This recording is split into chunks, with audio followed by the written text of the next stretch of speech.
Yeah, in today's class, what I have a beautiful essay. उस essay का जो नाम है 12 million black vices. It published in 1941. Actually, it's not a essay. It has been taken from the novel. उसका कुछ हिस्सा है वहां से लिया गया है. तो हम लोग 12 मिलियन ब्लैक वाइसेस को लेके बात कर रहे हैं. इसके जो राइटर हैं उनका नाम है रिचर्ड राइट. तो ये दो इम्पोर्टेंट इंफॉर्मेशन है. एक तो एसे है 12 मिलियन ब्लैक वॉइसेस 1941, और it's not a traditional essay but a collaborative folk history. अगर देखा जाए तो ये कोई ऐसे ही नहीं बल्कि एक पूरा फॉक हिस्ट्री है. और किसका फॉक हिस्ट्री है? जो black people living in America, उनकी क्या दशा थी, how they were exploited in the hands of the white people. उनका एक्सप्लॉइटेशन कैसे हुआ था व्हाइट पीपल के द्वारा जो है, इसको लेकर के सारा बात हुआ है. जो मेन राइटर है उनका क्या नाम रिचर्ड राइट है. Sharing prose with photographs curated by Edward Rosskam from the farm security administrator archives. कुछ उसका फोटोज वगैरह उन्होंने बात की है. That is another thing. But केवल दो इंपॉर्टेंट पॉइंट है. एक तो एसे का क्या नाम है 12 मिलियन ब्लैक वॉइसेस, और दूसरा आपका क्या है, आथर कौन है? रिचर्ड राइट है, जो वेल नोन अमेरिकन राइटर रहे हैं. और इसमें क्या बताया गया है? The plight situation of the black people living in America and how they were exploited by the white people. उनका शोषण जो है व्हाइट पीपल ने कैसे किया है, इसको लेकर के बात हुई है. अब उसमें एक चीज और बताया गया कि पूरा का पूरा जो एक कलेक्टिव वॉइस है अफ्रीकन अमेरिकन. ब्लैक पीपल कहाँ से थे? अफ्रीका के. And they migrated to America. तो जो अफ्रीकन अमेरिकन है, अफ्रीका से गए हुए लोग जो अमेरिका गए हुए थे, वहां पे उनके साथ जो जिस तरह का बिहेव किया गया, जैसे उनको ट्रीट किया गया, उस एक्सपीरियंस को वो बताते हैं. तो जो पूरा नैरेटिव है, the narrative is divided into 4 main section. पूरा जो नैरेटिव है 4 मेन सेक्शन में है. पहला सेक्शन क्या है? पहला सेक्शन आर स्ट्रेंज बर्थ. जो वो बताते हैं हमारा जन्म ही जो है ऐसा लगता है कि गुलामी करने के लिए हुआ, इस तरह का स्पिरिट वो देखते हैं. तो उन्होंने बताया कि ये जो आर स्ट्रेंज बर्थ है उस एक्सपीरियंस को बताते हैं. This section covers the brutal history of the middle passage and slavery. इसमें उन्होंने मिडिल पैसेज को और स्लेवरी को बताया है. और रिचर्ड राइट, WRIGHT, पूरा नाम क्या है? Richard Wright. Richard Wright describes the violent uprooting of Africans from their diverse cultures and their reduction to a single exploited class of labor in the American South. और Richard Wright इसका भी बताते हैं अनुभव कि वे लोग जो कि अफ्रीका से अमेरिका गए, जिनकी जड़ें अफ्रीका में थी, और वे अफ्रीका छोड़ के अमेरिका में गए एज लेबर क्लास के रूप में, वहां पे उनके साथ कैसा बिहेव किया गया, और उनको दोयम सिटीजन का, सेकंड क्लास सिटीजन का नागरिक बनाया गया, और साथ ही साथ उनका एक्सप्लॉइटेशन वगैरह किया गया. इसको लेकर के वो क्या करते हैं, बात करते हैं. He portrays slavery not as being institution but as foundational trauma. वो कहते हैं कि जो गुलामी हमें झेलनी पड़ी या जो गुलामी हमें मिली है, ये जो स्लेवरी रही, आ जाओ खुला है, ये जो स्लेवरी रही है, ये जो गुलामी रही है, ये स्लेवरी क्या रही? He portrays slavery not as being institution. इसको ऐसा नहीं कि किसी इंस्टीट्यूशन ने वहां पर वो किया हुआ, बल्कि क्या वो एक फाउंडेशनल ट्राउमा. इस स्लेवरी ने एक पूरा ट्राउमा को जन्म दिया हुआ. तो ही जस्ट टेल्स दैट कि ये जो स्लेवरी रही है इट वाज अ स्लेवरी, और इस स्लेवरी ने क्या किया, एक पूरा ट्राउमा को जन्म दिया. That is the basic point. He tells that कि इसने पूरा ट्राउमा को, इतना ज्यादा एक्सप्लॉइटेशन हुआ ब्लैक पीपल का कि ब्लैक पीपल वाले जो है किस तरह से उनको जो है हाशिए पर लाया गया, मार्जिनलाइज किया गया, और कैसे उनके साथ मिसबिहेव किया गया. इन सारी चीजों को लेकर के वो क्या करते हैं, वो बात करते हैं. तो you see what here, you see कि a traumatic situation you find here. What situation you find? You find the traumatic situation. It's a very significant point कि उस एक्सपीरियंसेस को बताते हैं या उस एक्सपीरियंसेस को शेयर करते हैं. फिर उसके बाद उन्होंने जो दूसरा पॉइंट लिया हुआ है, पहला तो उन्होंने बताया कि एक स्ट्रेंज बर्थ थी. ऐसा लगता है जैसे हम लोग अजनबी हैं, किसी दूसरे ग्रह से आए हुए हैं और एक स्ट्रेंज बर्थ हुआ है, इस तरह की बातें वो करते हैं। फिर दूसरा था इनहेरिटर्स ऑफ स्लेवरी। उनको ऐसा लगता है कि जो गुलामी है वो उनके अपने, मतलब आप ये कह सकते हैं इनहेरिटर्स है गुलामी, ऐसा लगता है कि उनके अपने ब्लड में रही है गुलामी, उनके उनको इनहेरिटर्स के रूप में मिला, inheritors of slavery. Here Wright details the post emancipation era. वो किसके बारे में बात करते हैं? पोस्ट इमेंसिपेशन इरा को लेकर के बात करते हैं, of share cropping and tenant farming, और वो टीनांट फार्मिंग वगैरह को लेकर बात करते हैं। He argues that the economic system of the rural south was a new form of slavery। और उन्होंने बताया कि जो एक इकोनॉमिक सिस्टम था, कहाँ का इकोनॉमिक सिस्टम? दक्षिण अमेरिका का। वहां पे जिस तरह की खेती हो रही थी, वह खेती जो है एक नए तरह की गुलामी को जन्म दे रही थी। एक तो वो स्ट्रेंज बर्थ को लेके बात ये कि हम लोगों को ऐसा ट्रीट किया जाता है जैसे हम एलियन हों, हम दूसरे ग्रह से आए हुए हों और हम ह्यूमन ना हो।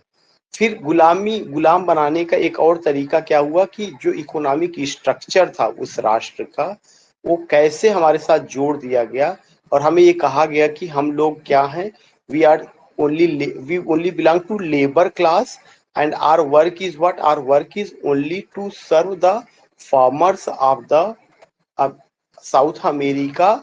और हमारा जो स्टेटस या पोजीशन होगा लेबर क्लास का होगा, हमें वहां पे काम करना होगा और वहां पे जो खेती होगी हम अपनी मर्जी के मुताबिक नहीं कर पाएंगे, बल्कि हमें जो है शेयर क्रॉपिंग का काम करना होगा और एक टीनांट फार्मिंग का काम करना होगा। बड़े बड़े काश्तकार होंगे, उनकी यहाँ हमें एक लेबर की तरह काम करना होगा। और ये जो काम होगा क्या होगा, एक इकोनॉमिक सिस्टम बनाया गया कहाँ पर, रूरल साउथ अमेरिका में। एक न्यू तरह का स्लेवरी दिया गया और वो स्लेवरी क्या था, पुरुष जो है सारा दिन खेतों में काम करेगा और उनकी पत्नियां कहाँ काम करेंगी, उन फार्मर्स के घर में काम करेंगी, कुकिंग का, सीविंग का, बच्चों की नर्चरिंग का। तो स्लेवरी दो तरह से, अभी तक तो स्लेवरी केवल ये था कि पुरुष ही स्लेव है, खेत में काम कर रहा है, लेकिन उनकी महिलाओं को भी स्लेव किया गया और कहाँ पर, घर में स्लेव किया गया। दूसरा चीज उन्होंने बताया कि ये जो पूरा सिस्टम था, इस पूरे सिस्टम को उन्होंने कहा कि पूरा सिस्टम हमारे एक्सप्लाइटेशन के लिए, ऐसा लग रहा था पूरा सिस्टम हमें एक्सप्लाइट करने के लिए ही बनाया गया था। तो वो बताते he argues that the economic system of the rural south was a new form of slavery, एक नया फॉर्म ऑफ स्लेवरी था, design to keep black people in perpetual debt. और क्या किया गया, हमें डेट में रखा गया, पॉवर्टी में रखा गया, पॉलिटिकल पावरलेसनेस हमें किया गया। The section emphasizes the rigid social codes of Jim Crow and the constant threat of lynching and violence। और इस सेक्शन में ये बताया गया कि कैसे ब्लैक पीपल को लिंच किया जाता था, एक मॉब लिंचिंग आप कह सकते हैं, या उनको कैसे लिंच किया जाता था, कैसे उनको थ्रो किया जाता था, कैसे उनके अगेंस्ट में वायलेंस वगैरह होता था। इन सारी चीजों को भी लेकर के बात की गई थी या बात होती है। Death on the city pavements, तीसरा क्या है, दिस पार्ट जो ऐसे का तीसरा पार्ट है, ये क्या बताता है, this part Chronicle the great migration. ये पार्ट दिखाता है कि कैसे मजबूर किया गया ब्लैक मेन को, ब्लैक वुमन को एक शहर से दूसरे शहर में माइग्रेट करने के लिए। The mass movement of black people, या एक तरह का ब्लैक पीपल का मास मूवमेंट था, फ्रॉम द रूरल साउथ, और रूरल साउथ से जो दक्षिणी अमेरिका था, वहाँ का जो खेतीहर मजदूर था, वो जॉब की तलाश में कैसे जो है industrial city of the north, कैसे उत्तरी अमेरिका में गया। Where initially seen as a promise land, जहाँ ये प्रॉमिस किया गया कि उनको वहाँ जमीन होगी और नॉर्थ वाले उनके साथ अच्छा बिहेव करेंगे, लेकिन वहाँ पर भी सिचुएशन और कॉम्प्लेक्स हो गई, वहाँ पर भी उनका ऑपरेशन किया गया, ऑपरेशन मीन्स उनके ऊपर अत्याचार किया गया और वहां पे ओवर क्राउडेड हो गए, इतना ज्यादा लोग पहुंच गए कि जो सीमित संसाधन था वो लोगों के बीच में कम पड़ गया। ओवर प्राइस्ड, हर चीजों के दाम वहां बढ़े हुए थे और बहुत सारा चीज जो है, जैसे उन्होंने कहा कि शिकागो का साउथ साइड जो है एरिया, जो साउथ साइड एरिया, वहां पे डिस्क्रिमिनेशन था लेबर प्रैक्टिस में भी, और सोशल एलियनेशन था, और सामाजिक रूप से उन्हें अलग किया गया। इस तरह की चीजें जो है वो बताते हैं। तो जो एसे है वो बहुत इंपॉर्टेंट है। इस एसे में आपको क्या मिलेगा? कलर फीलिंग मिलेगा, नस्ल भेद आपको मिलेगा। इस एसे में आपको और क्या मिलेगा? इस एसे में आपको जो है देखने को मिलेगा कि किस तरह से एक क्लास को जो है बिल्कुल साइड लाइन किया गया, उसे खेतीहर मजदूर के रूप में ट्रीट किया गया। फिर नस्ल भेद की बात की गई, उनकी औरतों को किचन में ले जाकर के उनसे मजदूरी कराई गई, बच्चों की परवरिश कराई गई। तो एक सेक्शन है जिसे हम क्या कह सकते हैं? ब्लैक पीपल कहते हैं। और ये ब्लैक पीपल कहाँ से बिलोंग करते हैं? They belong to Africa. वे अफ्रीका से बिलोंग करते हैं। और वे जो अफ्रीका से बिलोंग करते हैं वे अल्टीमेटली कहाँ पर? they were forced to migrate। उनको मजबूर किया गया माइग्रेट करने के लिए, from one place to another place. एक जगह से दूसरी जगह को उनको माइग्रेट किया, मजबूर किया गया माइग्रेट करने के लिए। तो ये चीजें रहा है कि इसमें तो नस्ल भेद, colour feeling, labour class, slavery का एक दूसरा रूप, दक्षिणी अमेरिका से उत्तरी अमेरिका में गई इस उम्मीद के साथ कि वहां उनको जमीन मिलेगी, उनका लाइफ कुछ बेटर होगा, लेकिन वहां और भी उनको एक गुलामी भरा जीवन व्यतीत करना पड़ा। डिस्क्रिमिनेटरी पॉलिसीज हुई, लेबर प्रैक्टिस हुआ, सोशल एलिनेशन हुआ। चौथा पॉइंट ऐसे में क्या बताया गया? The main of the fields. कह रहे हैं कि जो फाइनल सेक्शन है ये कहता है, is a call to action and a projection into the future. Wright argues that the experiences of being forced off the land and industrialized has created a new modern black consciousness।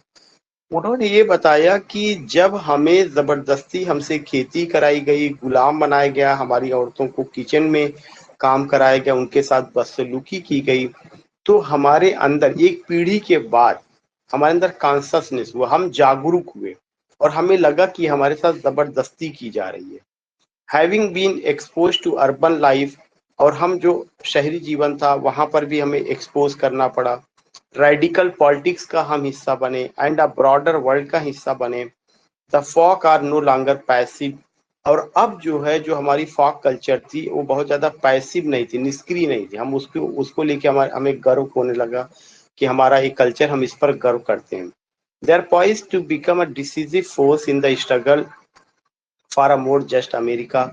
और हम लोग जो है क्या किए, एक decisive force बने America की स्ट्रगल में, अमेरिका को स्वतंत्र कराने में, या अमेरिका की चाहे उन्नति रही हो, इकोनॉमिक, पॉलिटिकल, सोशल। और अब हम एक डिसिसिव फोर्स बन गए, एक हम ताकत बन करके वहां पर उभरे। अब हम वहां के लिए अजनबी नहीं रहे।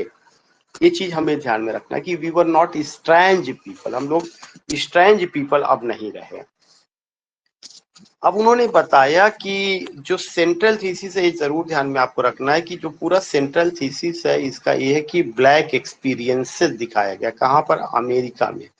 जो अमेरिका जो राष्ट्र है, जो नॉर्थ अमेरिका साउथ अमेरिका में जो डिवाइड है, जो बटा हुआ है, ये नॉर्थ अमेरिका और साउथ अमेरिका का जो एक्सपीरियंस है, ब्लैक पीपल का जो एक्सपीरियंस है, is fundamentally by shaped by the struggle over land and labour. यहाँ पे कौन सा एक्सपीरियंस है? लैंड और लेबर का एक्सपीरियंस आ रहा है। It is a Marxist influenced argument, और यह मार्क्सिस्ट इन्फ्लुएंस आर्गुमेंट है दैट फ्रेम्स दिस हिस्ट्री, जिसमें क्लास की बात की गई है, करके बात की गई है, जिसमें क्लास स्ट्रगल को लेकर के बात की गई है, जहां पे ब्लैक पीपल को लेकर के बात की गई है, सिस्टमेटिकली एक्सप्लॉइटेड, उनके एक्सप्लॉइटेशन को लेकर के बात की गई है, चाहे वो एग्रीकल्चर के संदर्भ में हो, चाहे जो है इंडस्ट्री के संदर्भ में हो, कि how black people were exploited.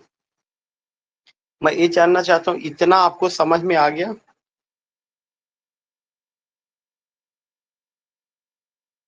जितना मैंने बताया, क्या मैंने बताया कि एसे का नाम ही है 12 मिलियन ब्लैक वॉइसेस। उस समय उनकी जो आबादी थी करीब 12 मिलियन थी। 1 मिलियन बराबर 10 लाख। तो 12 मिलियन को आप मल्टीप्लाई करेंगे तो आपको खुद ही पता चल जाएगा कि करीब करोड़ों में पहुंचेगा उनका पॉपुलेशन। तो उनका लाइफ क्या था, उनके साथ क्या हुआ, क्या इनजस्टिस हुआ, क्या ब्रूटैलिटी हुई, किस तरह से उनको सेकेंड क्लास सिटीजन के रूप में ट्रीट किया गया, किस तरह से पुरुषों को खेतीहर मजदूर बनाया गया और उनकी वाइफ्स को कहाँ पे लेके वो लोग गए, घर में लेके गए जहाँ वो अपने बच्चों की परवरिश कराते थे, खाना बनाते थे और मेड के रूप में उनको रखा जाता था। इसके बावजूद भी उनको जो क्या किया जाता था, रिस्पेक्टेबल लाइफ या रिस्पेक्टेबल पोजीशन नहीं दिया गया था। तो उन्होंने तीन पूरे एसे को 4 भागों में बांटा है। हमारा जो बर्थ था ऐसा लग रहा था स्ट्रेंज बर्थ है, ऐसा लग रहा था हम सारे लोग ह्यूमन है ही नहीं, इंसान है ही नहीं, हमें ऐसा लगता था एलियन के रूप में ट्रीट किया जाता था, हमें ऐसा लगता था हम किसी दूसरे ग्रह के थे, हम दूसरे ग्रह के प्राणी थे, इस तरह से हमें ट्रीट किया जाता था। तो आर स्ट्रेंज बर्थ एक पॉइंट ये था। दूसरा था इनहेरिटेंस ऑफ स्लेवरी रहा है। तीसरा था death on the city pavements रहा है। चौथा है the main of the fields रहा है। इस तरह से करके उन्होंने अपने माइग्रेशन को खेतिहर मजदूर के रूप में जो उन्होंने जीवन गुजारा, जो उनकी औरतों के साथ बर्ताव हुआ, जो उन्होंने इंडस्ट्रियल लाइफ में उसको गुजारा, जो उनका माइग्रेशन नॉर्थ अमेरिका से साउथ अमेरिका में हुआ, जो उम्मीद उनको थी कि हमें वहाँ वो मिलेगा इसलिए वो माइग्रेट किए, लेकिन जब वो वहाँ पे गए तो उन्हें कुछ और ही चीजें बिल्कुल नजर आई। इस तरह के जो ब्रूटल एक्सपीरियंसेस उन्होंने फेस किए उसका उन्होंने बखूबी जिक्र किया कि व्हाट हैपेंड विद मी और मुझे क्या क्या करना पड़ा। तो I just want to see the response. Yes sir, yes sir, ठीक है, इसका मतलब clear.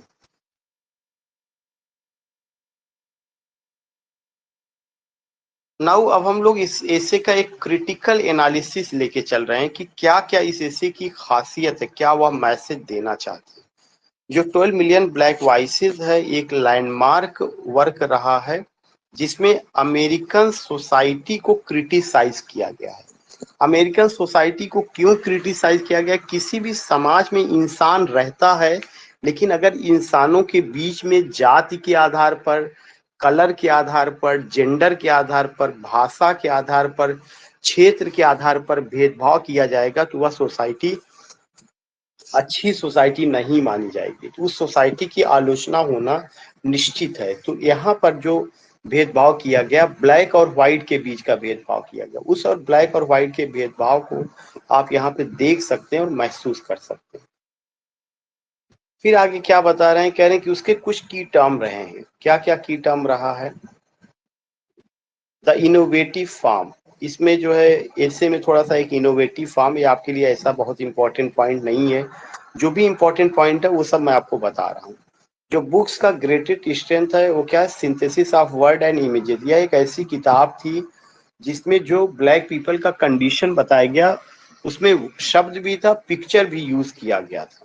The photographs are not more illustration, they are in active dialogue with Wright's text. मतलब ब्लैक पीपल का रिचर्ड राइट ने जो भी कंडीशन बताया केवल शब्दों में ही नहीं बयां किया बल्कि पिक्चर के भी माध्यम से बयां किया।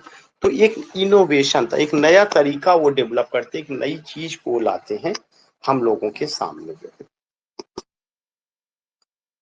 दूसरा पॉइंट क्या रहा है? दूसरा पॉइंट वो बताते हैं कि हिस्टोरिकल कॉन्टेक्स्ट चाहे रहा हो, चाहे एंगर रहा हो, चाहे थियोरेटिकल फ्रेमवर्क रहा हो, ये सब चीजें उन्होंने बताया है। और पूरा क्या है, किसके बारे में? 12 मिलियन ब्लैक पीपल के बारे में, ऐसे चेहरे के बारे में है जो चेहरे को गुलाम बना करके रखा गया और उनकी जो हालत थी, उनके साथ जो हुआ, उन सारी चीजों को लेके बात की गई।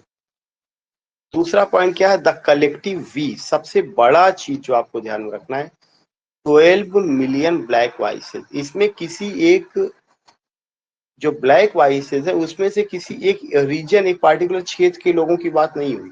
यह जो आवाज है वी के फॉर्म में आता, आई के फॉर्म में नहीं आता कि एक आदमी का दर्द है, बल्कि यह कलेक्टिव है, वी। राइट की सबसे खासियत रही, Wright choices to use the first person plural is a radical narrative technique. उन्होंने पूरे समुदाय का जिक्र किया फर्स्ट पर्सन में।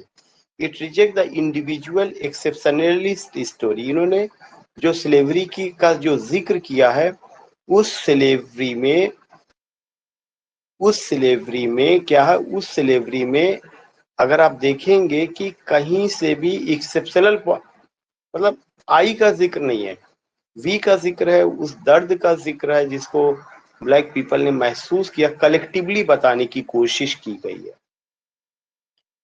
तो हम केवल इसकी हेडिंग को ही लेकर के बात कर रहे हैं और उस पर वो नहीं आ रहा। तीसरा चीज इसमें क्या और रहा है, मार्क्सिस्ट एंड डिटर्मिनिस्टिक फ्रेम। जो इक्वेशन पूछा जा सकता है कि जो एसे है उस पे किसकी आइडियोलॉजी का प्रभाव है, कार्ल मार्क्स की आइडियोलॉजी का, क्योंकि इस पे क्लास स्ट्रगल की बात की गई है, लेबर क्लास की बात की गई है, उनके प्लाइड सिचुएशन की बात की गई है, उनको किस तरह से शोषित किया गया, उनका कैसे एक्सप्लॉइटेशन हुआ, उनकी औरतों को कैसे जो एक्सप्लॉइट किया गया, कैसे इंडस्ट्री में उनको एक्सप्लॉइट किया गया, कैसे खेतों खलिहानों में उनके साथ ज्यादती की गई, जबरदस्ती काम कराया गया, कैसे इकोनॉमिक स्ट्रक्चर का नया स्वरूप तैयार किया गया।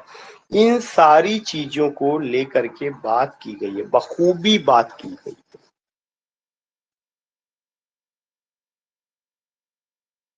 तो कौन सा अप्रोच है, Marxist approach. Rights analysis is heavily influenced by the social realism and Marxist of the 1930s.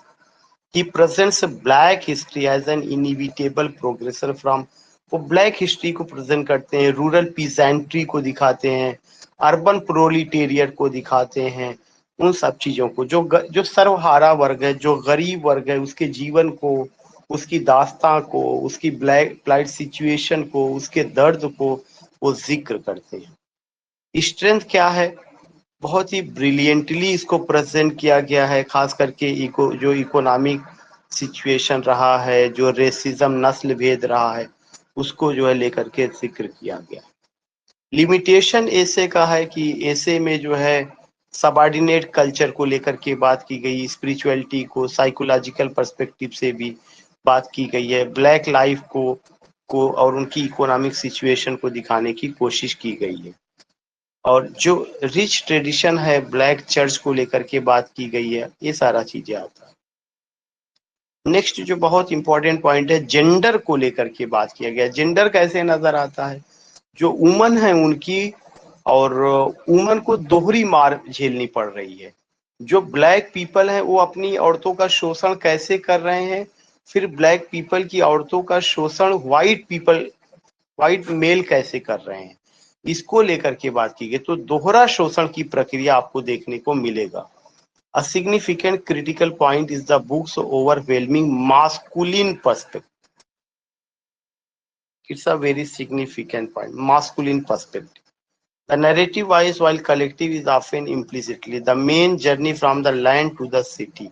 जो जर्नी है इन ब्लैक पीपल का, लैंड से, खेतों से लेकर के, खलिहानों से लेकर, जब वो मूव करते हैं, जाते हैं शहर की ओर, वहां पे, और उनके अंदर जो पॉलिटिकल कॉन्शसनेस का विकनिंग है उसको लेकर के, जो कन्फ्रंटेशन है, जो इंडस्ट्रियल वर्ल्ड है उसको लेकर के ये सब रहा है। वर्कर्स की सिचुएशन, कम्युनिटी बिल्डर्स की सिचुएशन, कल्चर को लेकर के ये सब रहा है। जो लास्ट पॉइंट है, इंड्यूरिंग रेलिवेंस एंड लिमिटेशन, जो यह ऐसे है आज भी वो रेलिवेंट है, आज भी उस नस्ल भेद की जो समस्या है एकदम से खत्म नहीं हो गई है, गरीबी आज भी है, इनइक्वालिटी आज भी है, और ये जरूर ब्लैक पीपल को लेकर के है, लेकिन समाज के दूसरे हिस्सों में कहीं कास्ट के आधार पर, कहीं हैव्स और हैव्स और हैव्स नॉट के बीच में ये चीजें, किसी के पास ज्यादा है, किसी के पास नहीं है, उन सारी चीजों को लेकर के बात की जाती है। सिविल राइट्स मूवमेंट को लेकर के बात की गई है, ब्लैक पावर को लेकर के बात की गई, क्लास बेस्ड रिवोल्यूशन को लेकर बात की गई, ये सारी चीजें जो है। कंक्लूजन में अगर आप देखेंगे कि 12 मिलियन जो ब्लैक वॉइसेस है, एक ऐसा वर्क है जिसमें एक प्रोटेस्ट लिटरेचर है। किसका प्रोटेस्ट दिखाया गया है, ब्लैक पीपल का दिखाया गया। किसके खिलाफ दिखाया गया है, against exploitation, against the economic structure, उसके खिलाफ दिखाया गया है। It's innovation combination of Wright's, eloquent, furious prose है, इसमें क्रोध नजर आता है ब्लैक पीपल का। जो फोटोग्राफ्स वगैरह हैं उसमें उनकी बहुत स्थिति दयनीय है। मार्क्सिस्ट फ्रेमवर्क में इसको लिखा गया है।